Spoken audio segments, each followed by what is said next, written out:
ఏంట్రా చైతన్య, చాలా రోజులకు గుర్తొచ్చినట్టున్నా. బే దాదా యాయా ఏంట్రా 5,000 కావాలా? నాన్న యాయా 50,000? ఏంట్రా టీవీలు కట్టమన్నంత ఈజీగా అడిగేస్తున్నావు? యాయా సర్లేరా, ఎంతైనా చిన్నటి స్నేహితుడివి, నిన్ను ఒకళ్ళ దగ్గర తీసుకెళ్లి సెట్ చేస్తా పదా. నా అటు కొత్త సీఏ వచ్చాడు, మన దొంగతనాలకి అడ్డు పడుతున్నాడు, ఏం చేయమంటావు? చేసేదేముందిరా, ఈ సనత్ నగర్ సత్తికి అడ్డుపడేది ఎవడో లేడు, మామూలు ఇచ్చేయండి. అన్నా, ఎవడ్రాయుడు? వీడి పేరు చైతన్య అన్నా, మనకు బాగా ఉపయోగపడతాడని తీసుకొచ్చా. అవునా, ఏం చేస్తుంటావురా?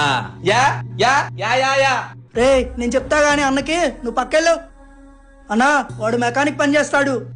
మెకానిక్ పనులు చేసే చిల్లర నా కొడుకులతో మనకేం పని రా? రేయ్ నూనెరా కాశీ. అన్నా, వాడు మోగాడు. మనం చేసే దొంగతనాల్లో వాడు దొరికినా పోలీసులకి మన పేర్లు చెప్పలేడు. దొరికిందిరా గొర్రె, నైట్కి ఎక్కడ స్కాము? నా నైట్ ఒక ఇల్లు సెట్ చేసేసా. అది కుదరకపోతే వాడు ఎలాగో మెకానిక్ కదా, బైకులు కొట్టేస్తాం. ఈ సనత్ నగర్ సత్తి కుర్రాళ్ళంటే ఇలాగే ఉండాలిరా అని తీసుకెళ్ళండి.